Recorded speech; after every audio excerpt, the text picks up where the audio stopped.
कृष्ण साधक पुस्तक से पढ़ रहे हैं, अध्याय 10 भाग 3 अत्यधिक परिश्रम। पढ़िएगा, कोई भक्त पढ़ना चाहते हैं? अत्यधिक परिश्रम आखिरी वाला पार्ट है, पेज नंबर 57 का लास्ट पैराग्राफ देखिएगा। अत्यधिक परिश्रम और पैसे खर्च करके आप 80,000 मील प्रति घंटे की रफ्तार से जा सकते हैं, पर यदि आपके पास आश्रय नहीं है तो आपको वापस यहीं रूस या अमेरिका में आना ही पड़ेगा। उन्होंने प्रयास किया पर उन्हें आश्रय नहीं मिला। इसी तरह कोई यह समझ सकता है कि वह आत्मा है और वह आध्यात्मिक प्रकाश ब्रह्म में रहने का अथक प्रयास कर सकता है। अहम ब्रह्मस्मि, मैं ब्रह्म में रहूंगा, पर चूंकि वह व्यक्ति है इसलिए ऐसा निर्विशेष अवस्था में उसे कोई लाभ नहीं होगा, और क्योंकि उसके पास परम भगवान के सगुण रूप का कोई अंदाज नहीं है इसलिए वह कृष्ण के शरणागत नहीं हो पाएगा। ये बात समझ में आना चाहिए। प्रभुपाद समझा रहे हैं कि जो ब्रह्म है वो परमानेंट प्लेस क्यों नहीं है। मेन बात ये समझा रहे, मतलब परमानेंट को क्या बोलेंगे, शाश्वत स्थान क्यों नहीं है जीवात्मा के लिए। एक उदाहरण में प्रभुपाद बताते हैं कि अगर आप रूम पे बैठे बैठे पढ़ रहे हो तो कितनी देर पढ़ पाओगे। आप चाहोगे कि कुछ से कुछ बात करें, कुछ संबंध हो, तो जीवात्मा सुख अनुभव करती है। बहुत ध्यान पूर्वक सुनिएगा, सुख अनुभव करती है रिश्तों के द्वारा, संबंधों के द्वारा, अन्यथा उसको कोई रस नहीं प्राप्त होता। एक मिनट,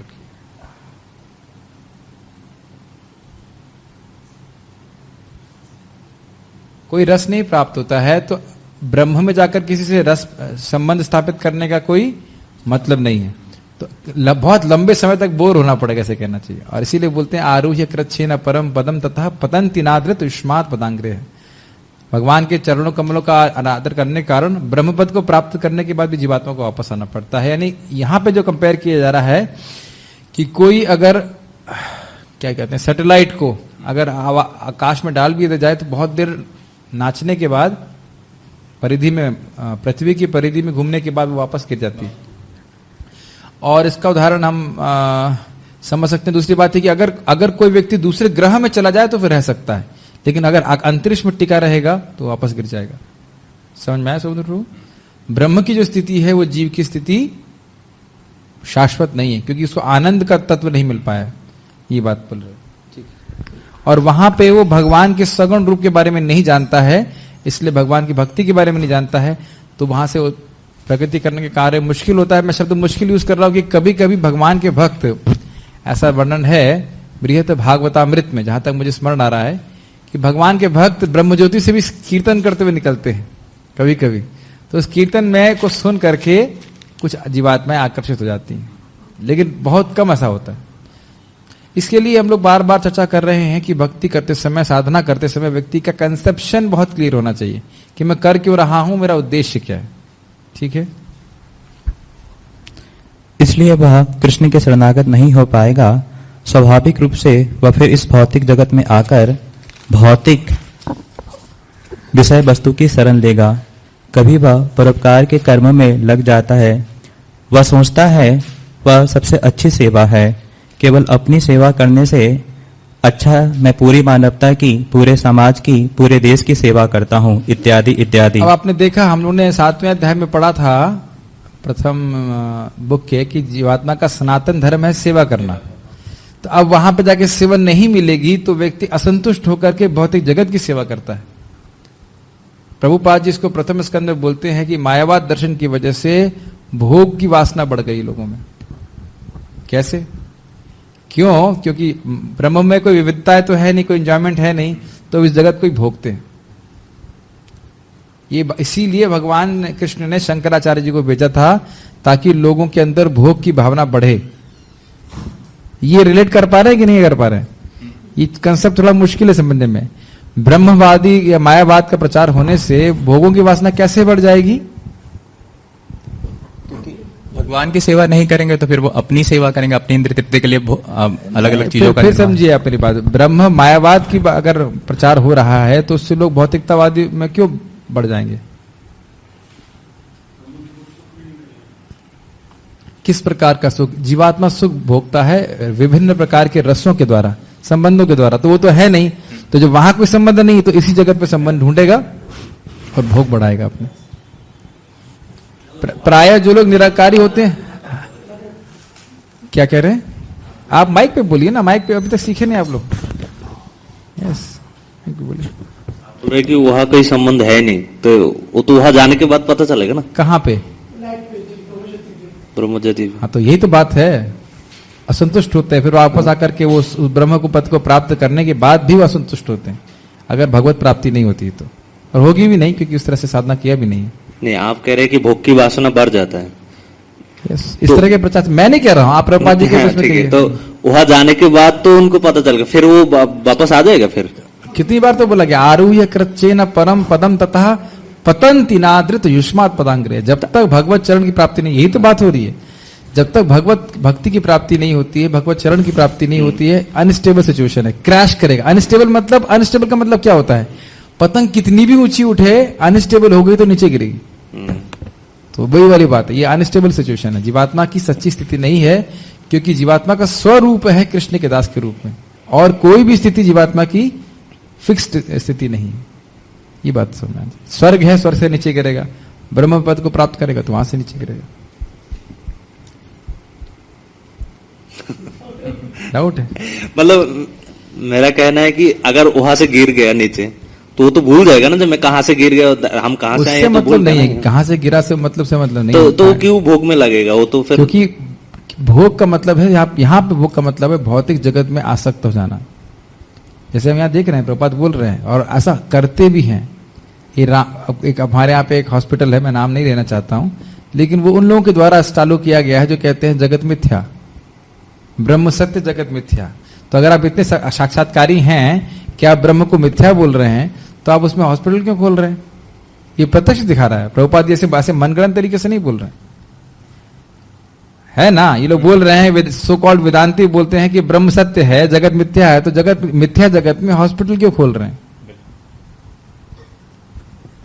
आज एक बहुत अच्छी बात कर रहा था भक्त, अच्छी बात मतलब बड़े आश्चर्यजनक बात कर रहे थे कि एक विशिष्ट धार्मिक संप्रदाय के, पूरे संप्रदाय के लीडर कह रहे हैं मैं मांस छोड़ने का प्रयास कर रहा हूं। मैं नाम वैसे नहीं ले रहा हूं, लेकिन धार्मिक संप्रदाय के, और वो धार्मिक संप्रदाय अहिंसा को प्रमोट करते हैं, और उनके लीडर कह रहे हैं, स्पष्ट पब्लिक में कथन है कि मैं मांस छोड़ने का प्रयास कर रहा हूं। तो अब बताइए कि कितनी बुरी स्थिति है कलयुग में।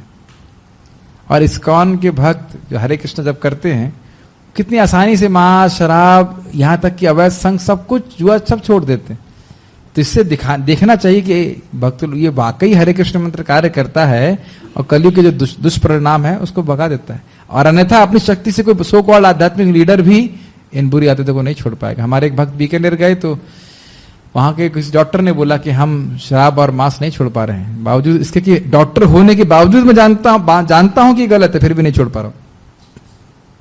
तो ये दिखाता है कि भक्त लोग क्योंकि भगवान की भक्ति से संतुष्ट हो जाते हैं, प्रसाद खा के संतुष्ट हो जाते हैं, तो फिर अन्य वस्तु में उनका मन नहीं जाता। तो यहां बात आ रही है कि जीव क्योंकि सेवा करना छोड़ेगा नहीं, तो भगवान की सेवा मिलेगी नहीं, तो ब्रह्म पद से नीचे गिरकर फिर जगत के लोगों की सेवा करेगा। ठीक है, इससे हमें ये समझ में आता है कि जो लोग समाज का सेवा कर रहे हैं, इन लोग कैसे फॉल डाउन जीवात्मा है ना क्या? समाज की सेवा हो या किसी की भी सेवा हो, अगर वो कृष्ण से अलग होकर होती है तो उससे कोई फायदा नहीं है। नैष्कर्म में अपि अच्युत भाव वर्जितम न शोभते ज्ञानम अलम निरंजनम, ये नारद मुनि बोलते हैं। निष्काम भावना से भी कोई सेवा कर रहा है, लेकिन अच्युत भाव से वर्जित है, भगवान कृष्ण का भाव नहीं उसमें, न शोभते ज्ञानम अलम निरंजनम, वो अच्छा नहीं लगता।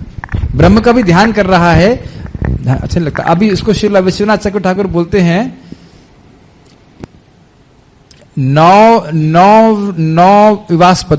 विवास पदम करके शब्द आता है, उसमें कहने का अर्थ यह है कि जो व्यक्ति, जो शब्द भगवान की गुणगान नहीं कर रहे हैं, तो वो शब्द बुद्धि को ऐसे हिला देगा, ऐसे घुमा देगा, जैसे आंधी एक नाव को घुमा देगी। अगर वो नाव में लंगर ना लगाओ, लंगर समझते ना, तो लंगर से बंधी रहेगी तो कितनी भी आंधी आए वो नहीं हिलेगी। तो लंगर क्या है? कृष्ण भक्ति, कृष्ण चर्चा, कृष्ण प्रेम। लेकिन वो शब्द नहीं, अगर उनका संबंध भगवान से नहीं है, तो वो आपको भ्रमित कर देगा। क्या भ्रमित कर देगा? ये भी सोचना चाहिए। भ्रमित कर देगा जीवन के उद्देश्य के संबंध में। मेरे जीवन का उद्देश्य है क्या। और आप अगर सूक्ष्म रूप से देखें तो जगत में सभी लोग कुछ ना कुछ उद्देश्य लेके घूम रहे हैं, और उसका मूलभूत कारण क्या है? भौतिक शब्द को सुनना। आईएएस बन जाओ, इंजीनियर बन जाओ, ये बन जाओ, वो बन जाओ, बनो, ठीक है, कोई बात नहीं, लेकिन इसको जीवन का उद्देश्य मानना ये बहुत बड़ी मूर्खता है। ये आप लोग समझ पा रहे हैं? हम लोगों को इसी तरह प्रेशर किया गया था ना कि आप ये करो, वो करो, ये करो। कैसे किया जा रहा है? वो शब्द व्यक्ति को जीवन के मुख्य उद्देश्य स्वार्थ गति में विष्णु उससे भ्रमित कर देते हैं। ये उपमा समझ रहे हैं ना कि नाव जो है, अगर आप झंझावात समझते हैं, जैसे जो साइक्लोन सा आता है, उसे नाव पूरा घूम जाएगी, तो किस दिशा में जाना व्यक्ति समझ नहीं पाएगा, बल्कि वो बोलते हैं समझ नहीं पाएगा और नाव डूब और जाएगी। तो इस तरह के शब्द जिसमें भगवान की भक्ति नहीं बढ़ती है, वो केवल लोगों के हृदय में भोग की वासना बढ़ाएगा। और स्पष्ट है, आत्मेंद्रिय प्रीति वांछा बोलतारी बोले काम, कृष्णेंद्रिय प्रीति वांछा धरि प्रेम नाम। तो अगर कृष्णेंद्रिय की प्रीति नहीं हो रही है तो दूसरा क्या चीज क्या है? समझ गए ना? तो ब्रह्म ज्योति में कोई लंबे समय तक क्यों नहीं रह सकता? क्योंकि उसे भगवान की सेवा का सुख प्राप्त नहीं होगा। और अंतरिक्ष की यात्रा का उदाहरण दीजिए। कोई अगर सैटेलाइट ऊपर भेजते हो तो कोई ग्रह में नहीं टिकती तो वापस नीचे गिर जाती। I have one question. Okay Prabhu ji, English में बोलेंगे? हाँ बोलिए। वो जो आप बता रहे थे भी कोई कृष्ण को सेंटर में रखे कोई काम नहीं करते, व्यर्थ हैं। पर गीता में भगवान बोलते हैं भी मेरे लिए मेरी डायरेक्ट भक्ति करो। फिर वो कहते मेरी भक्ति नहीं कर सकते तो अपने कर्म फलों को मेरे को ऑफर करो। फिर वो कहते वो नहीं कर सकते, कुछ समाज सेवा करो। तो फिर वो व्यर्थ कैसे हो सकती है समाज सेवा? हाँ, अगर आप उस दृष्टि से कहें तो मतलब ऐसे तो कर्मकांड भी व्यर्थ नहीं है। मान लीजिए बोले खिचड़ी बनानी है तो भाई मोमबत्ती में भी बना सकते हैं, तो वो वाला बात है। अगर उस बात को भगवान बोल रहे हैं, और आपके अच्छा प्रश्न है कि भाई हर कोई व्यक्ति कृष्ण के पास नहीं आ पाएगा, तो जब समाज की सेवा करते हैं तो उस दृष्टि से अच्छा है कि कम से कम अब बिल्कुल डायरेक्ट नहीं अपने भोग की कर रहा है, धीरे धीरे करते करते उसका ये जरूर हो सकता है। मान लीजिए इसने पेड़ उगाए और पेड़ के नीचे कोई भक्त आकर के उसका फल खा लेता है या उसकी छाया में बैठ जाता है तो उसको सुकृति प्राप्त हो जाती है। अब वो प्रमोट कैसे होगा भक्ति की तरफ, ये तो आप सब जानते हैं कि अगर वो सबके हित के लिए कार्य कर रहा है, उसमें वो अनजान से भक्तों को कुछ दे देता है, कुछ कर देता है उनके लिए, तो फिर उनका भी लाभ होता है। जैसे अभी हमारे भक्त का एक्सीडेंट हुआ, मुझे मैसेज आया, तो एक जो पॉलिटिशियन है उनकी मदद करी अस्पताल में ले जाने के लिए। अब उसका उद्देश्य कुछ भी हो उन्हें अखबार में छापने के लिए दिया हो या किसी भी उद्देश्य से दिया हो, लेकिन उस भक्त की मदद करी है तो वो उनकी सुकृति जुड़ जाती है। तो अगर समाज सेवा करते करते, और इस चीज को बड़ा प्रत्यक्ष रूप से बोलते हैं, जड़ भरत कहते हैं कि ये जो परमहंस की स्थिति है ये भक्तों की सेवा किए बिना नहीं मिलती। तो अगर आप भागवत की दृष्टि से देखें तो क्या बोलते हैं भागवत? श्रम एव ही केवलम। अगर भगवान की क्या विश्वक्सेन कथा सुझा, श्लोक क्या है वो? नोत्पादी यदि रतिम श्रम एव ही केवलम। उसकी लास्ट शुरुआत कहां से होती है? धर्म स्वनिष्ठतः पुंसः विश्वक्सेन कथा सुयः नोत्पादी यदि रतिम श्रम एव ही केवलम। तो आपके बात का उत्तर हो गया। बहुत अच्छे से धर्म का अनुष्ठान कर रहा है, ठीक है, लेकिन भागवत उसको झाड़ू मार के बाहर कर देती है। भगवत गीता थोड़ा अकोमोडेट करती है, लेकिन भागवत पूरा बाहर कर देती है। तो आप कौन से ग्रंथ के स्टैंडर्ड से देख रहे हैं वो देखना है। ये सारी चीजें कैटव धर्म ही है, जीव को संतुष्ट नहीं कर सकती। ये बात है, कितना भी सेवा कर ले। जैसे हम प्रचार करने जाते हैं, कोई पर्टिकुलर आदमी है समाज सेवा कर रहे हैं, तो क्या हमें उसको उड़ा देना चाहिए या उसको थोड़ा उड़ाना तो कभी भी नहीं चाहिए। क्यों? क्योंकि भगवान गीता में बोलते हैं कि जो व्यक्ति अपने स्वभाव के अनुसार कार्य कर रहा है उसको डिस्टर्ब नहीं करना चाहिए। ये गीता का उपदेश है। उसको प्रेरणा देनी चाहिए कैसे वो ऐसे कार्य करे ताकि भगवान को संतुष्ट कर सके। वही समाज सेवा भगवान के लिए भी की जा सकती। ये बात इंपॉर्टेंट है। बाइक पे भाई खाना बांट रहे हो तो भगवान को भोग लगा के बांटो। यस, बहुत सारे कंबल बांट रहे हो तो भाई लोग ऑफर करके भी बांटो। नहीं, ऑफर करके बांटो। कंबल बांटने के साथ साथ तुम लोग हरे कृष्ण करो। ये बात है, ठीक है। अंतरिक्ष की यात्रा का उदाहरण दीजिए। तो अंतरिक्ष वाला एग्जाम्पल आप लोग समझ गए कि अंतरिक्ष में जिस प्रकार से सैटेलाइट नहीं रह सकती लंबे समय तक। और दूसरा वर्ण पढ़ी, कौन पढ़ रहे हैं? वीरभद्र प्रभु पढ़ना चाहेंगे? चर्चा करें ये वाला?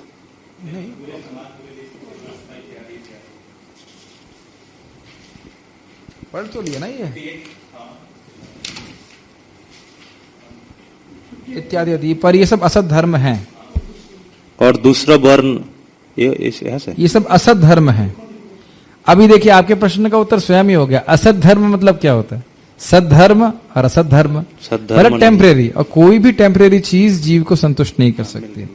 ये हमने पढ़ लिया ना, ब्रह्म ज्योति में लंबे समय तक। अब पढ़िए आगे इसको। और दूसरा वर्ण वे ये सोचते हैं कि वो मात्र इंद्रिय तृप्ति के लिए कितना कष्ट है, चलो हम इंद्रियों का नियंत्रण करें।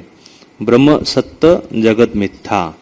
ठीक शंकराचार्य जैसे मायावादी की भांति वे कहते हैं कि संसार मिथ्या है, जगत निरर्थक है, केवल ब्रह्म, परम ब्रह्म, निर्विशेष ब्रह्म वही सत्य है। यह भी एक तरह की इंद्रिय तृप्ति है। ये कैसे इंद्रिय तृप्ति है? पढ़िए आगे। यह बड़ी इंद्रिय तृप्ति है। क्यों? ये मायावादी दार्शनिक वे परम पुरुष में अपने अस्तित्व को मिला देना चाहते हैं। देखिए पहले बताइए कि इंद्रिय तृप्ति क्या होती है, माइक पे बताइएगा। आत्मेंद्रिय प्रीति वांछा। तो अब शुरुआत में व्यक्ति भोग कर रहा है तो ये तो स्पष्ट है कि अपनी इंद्रियों की तृप्ति के लिए कर रहा है। जब वो फ्रस्ट्रेट हो गया तो जगत को क्यों छोड़ना चाहता है? अपनी इंद्रिय की संतुष्टि के लिए। This is called bhukti and mukti desires. They are both for my self satisfaction. भोगने की इच्छा और जगत को त्यागने की इच्छा है, दोनों ही मेरी इंद्रिय तृप्ति पर आधारित है। ये मुझे पसंद नहीं आया। जैसे मान लो खाने का आइटम को अपने खाने के लिए उत्सुक हुए, अच्छा नहीं लगा, छोड़ो। तो ऐसे करके जीव जब यहां भोग करने का प्रयास करता है, उसके बाद जब उसको दुख मिलता है, क्योंकि आप लोगों को पता है यही संस्पर्श रब होगा, जो व्यक्ति भोग करेगा उसको दुख प्राप्त होगा, तो बाद में कहेगा छोड़ो, जगत किसी काम का नहीं। क्या आप लोगों का ऐसा अनुभव हुआ है लोगों से मिलते हुए? बहुत सारे भौतिकतावादी लोग बोलेंगे अरे बहुत परेशान हो गया, अब मैं हरिद्वार जा रहा हूं 4 दिन के लिए। 4 दिन मतलब भोग कर लिया, आप थोड़े दिन के लिए त्याग करूंगा, उसका फिर आकर के भोग करेंगे, या शनिवार इतवार को आप छुट्टी करेंगे, आज कोई काम नहीं करेंगे। तो ये भोग त्याग चलते रहता है। जीवात्मा की स्थिति ना तो भोग की है और ना त्याग की है, कोऑपरेटर की है।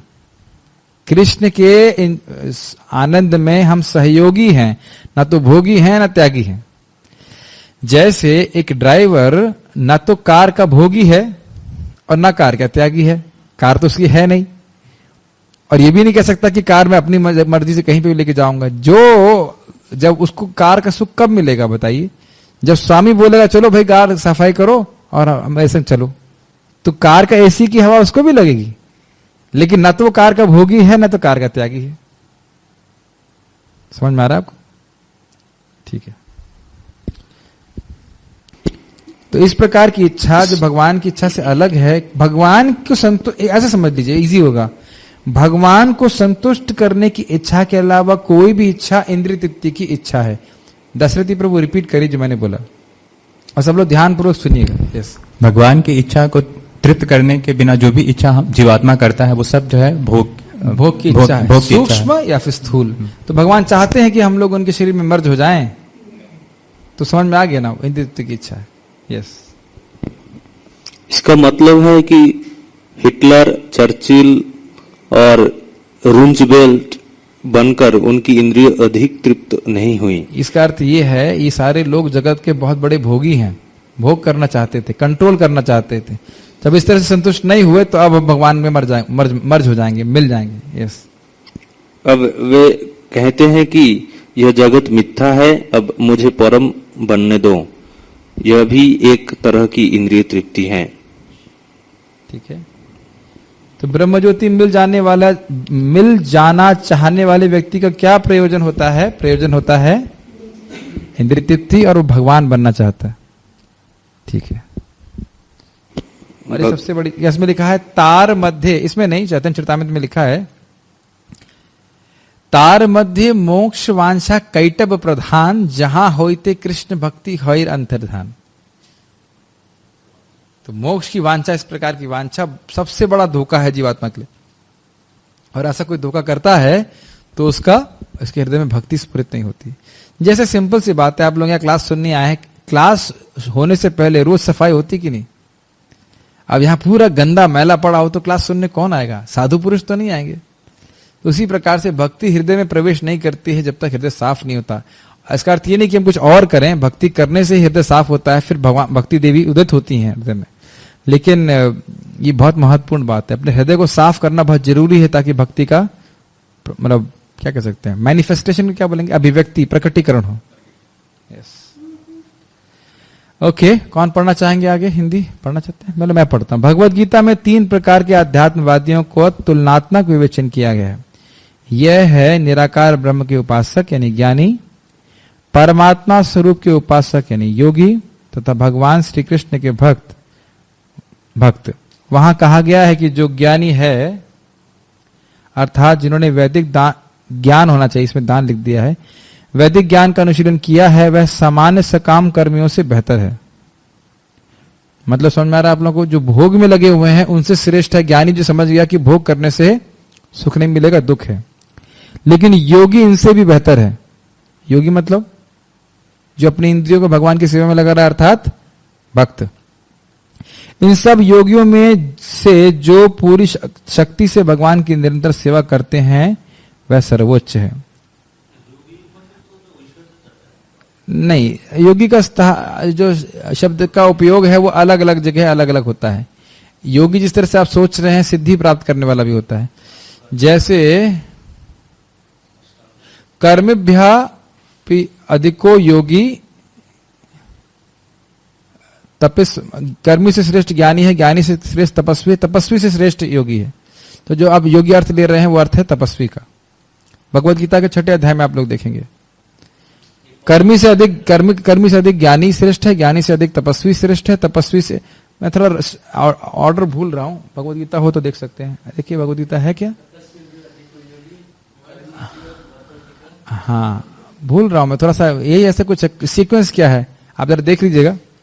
भगवत गीता है पीछे, हाँ लाइए लाइए लाइए, जल्दी लाइए, सामने रखिए भगवत गीता। यस, ओके, अच्छा पॉइंट है, 6 अध्याय का ना।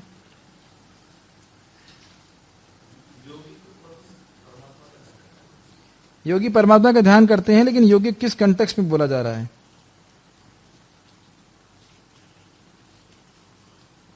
मुझे याद नहीं आ रहा अभी।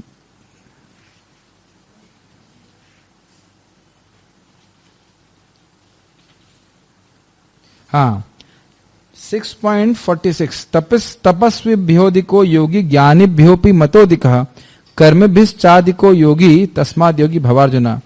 योगी पुरुष तपस्वी से, ज्ञानी से तथा सकाम कर्मी से बढ़कर होता है। आपस में कंपेयर नहीं किया गया है, लेकिन योगी को, भक्त को इन तीनों से श्रेष्ठ बताया गया है। और अतः है अर्जुन तस्माद् योगी भवार्जुना। तब योगी भवार्जुना कहने का अर्थ क्या हुआ? योगी मतलब अष्टांग योगी नहीं, भक्ति योगी।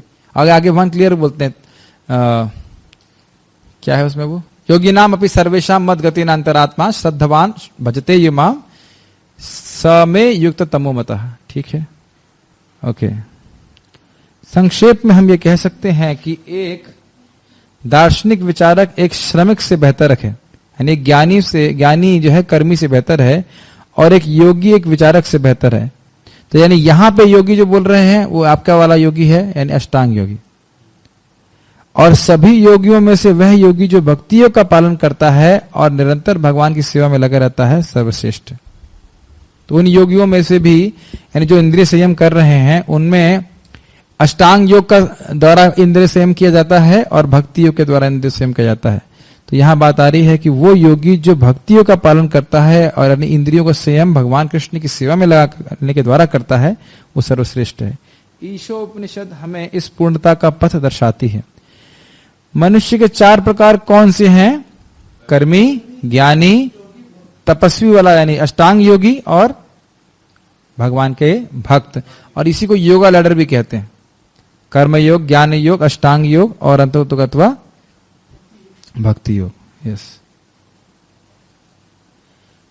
प्रचार सत्र, ज्ञान और दया से प्रेरित होकर भक्त प्रचार करते हैं। ये बहुत अच्छा बात है, वेरी नाइस।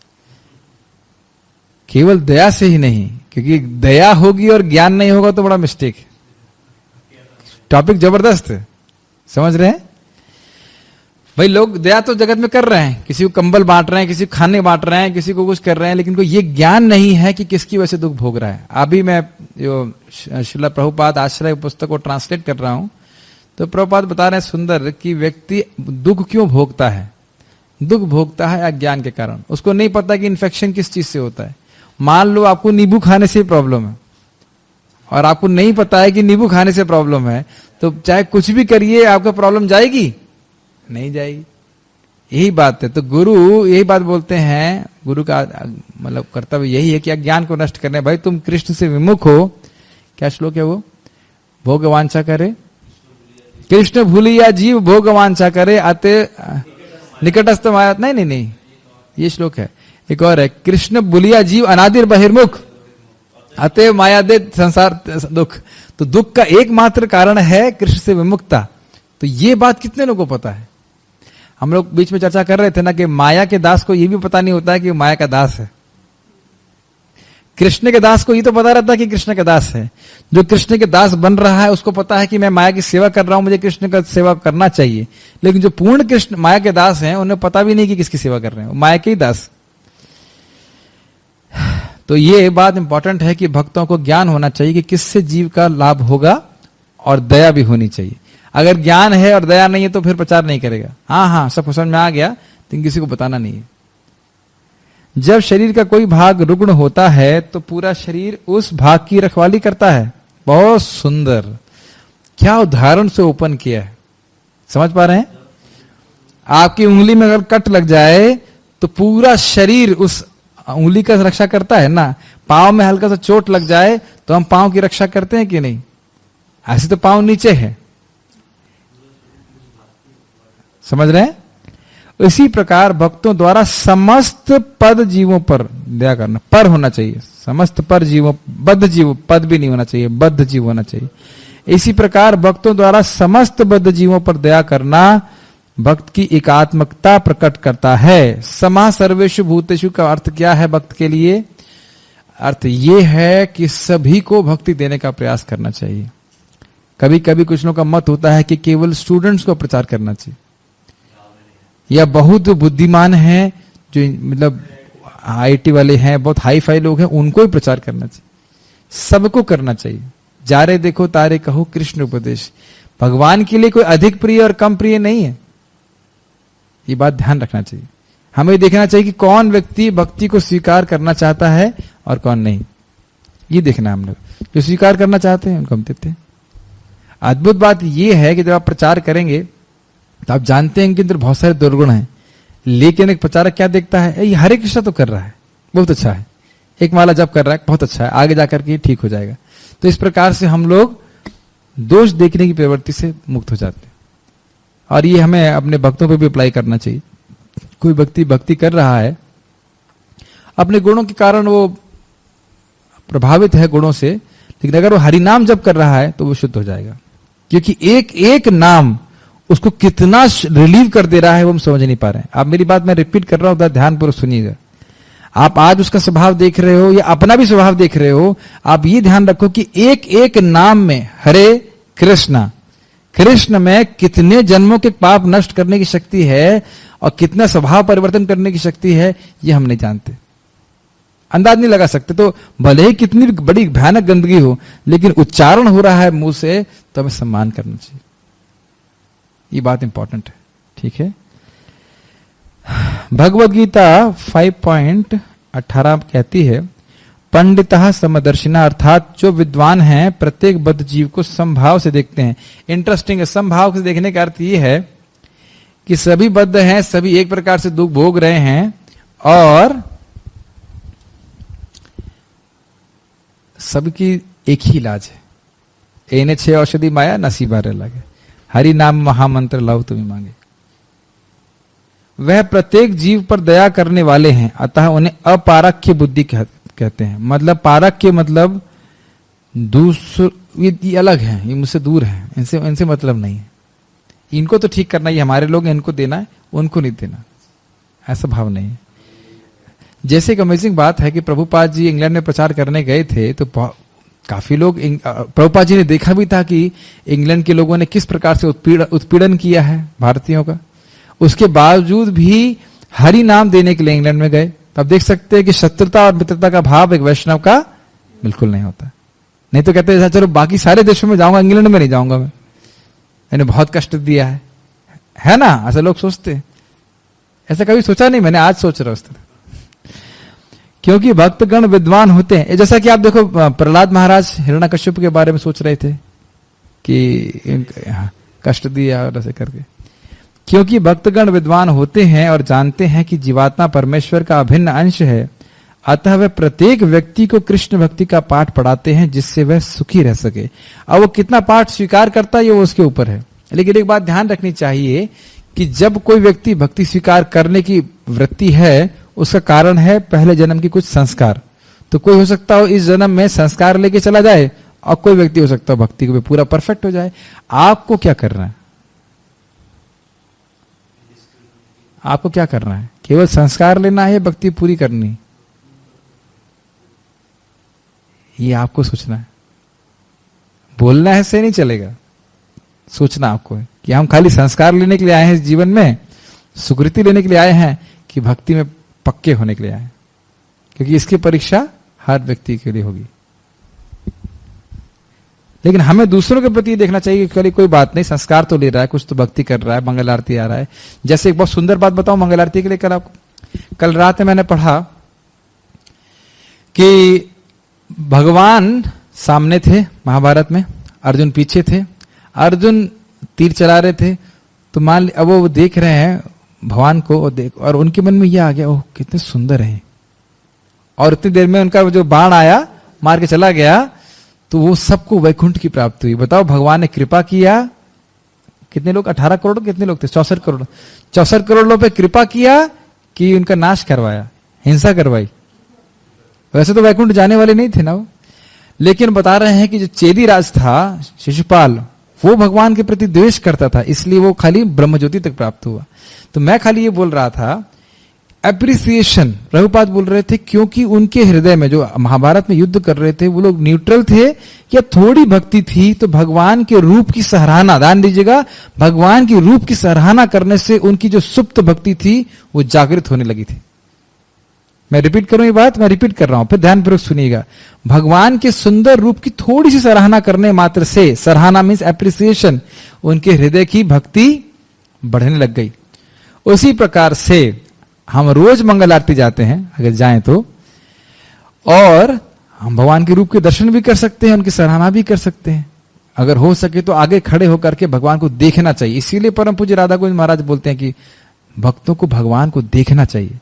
और ये ध्यान देना चाहिए, ऋषभ द्विज महाराज बता रहे थे कि भगवान के अर्चा विग्रह में भगवान के सारे अवतार सम्मिलित होते हैं। गोलोक बिहारी कृष्ण उनके सारे अवतार सब सम्मिलित होते हैं।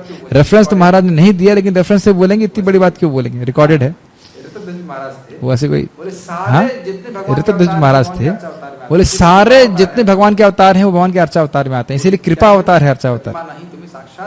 मूर्ति क्या है, प्रतिमा नहीं तुम्हें साक्षात बजेंद्रनंदन। तो हमारा बड़ा सौभाग्य है कि मंगलारती के समय हम भगवान के सामने कम से कम आधे घंटे खड़े होकर के भगवान के रूप की सराहना कर सकते हैं। और इससे क्या होगा, हृदय में हमारी जो भक्ति है, प्रेम है, वो बढ़ जाएगा। भगवान के जो पुजारी भक्त हैं, तो इस प्रकार से भगवान के जो पुजारी भक्त हैं वो ठाकुर जी का सुंदर श्रृंगार करके कितनी बड़ी जीवों पे कृपा कर रहे हैं, कितने लोगों को प्रचार करते हैं, कितने लोगों के हृदय में भक्ति को जागृत करने के निमित्त बन रहे हैं। हम सोच नहीं सकते कि प्रभुपाद जी के पहले कृष्ण के इतने सुंदर विग्रह है पूरे विश्व में प्रकाशित नहीं थे। तो ये भी बहुत बड़ा उपकार है। कभी कभी विदेशी लोग भी आते कहते हैं हाँ बड़ा अच्छा, बड़ा अच्छा, यस। और हाँ एक और बात, महाभारत में जो लोग युद्ध कर रहे थे उस सामने वाले को पता नहीं था कि कृष्ण भगवान है। ऐसे ही ठाकुर जी समझे ना समझे भगवान है या नहीं, खाली अप्रिशिएट करने बड़ा सुंदर है, वहीं से उनका भक्ति चालू हो जाती है। यस।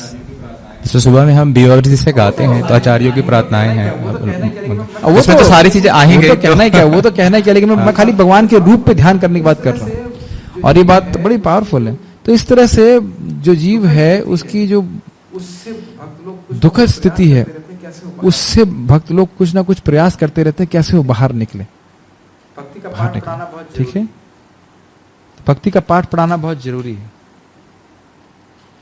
यदि शरीर का कोई भी भाग, ये मैंने पढ़ लिया, यदि शरीर का कोई भी भाग, पढ़ लिया था, ये मैंने पढ़ लिया, यदि शरीर का कोई भी भाग रुग्ण होता है तो सारे शरीर का, यदि शरीर का कोई भी भाग रुग्ण होता है तो सारे शरीर का ध्यान उस पर ओर लगा रहता है।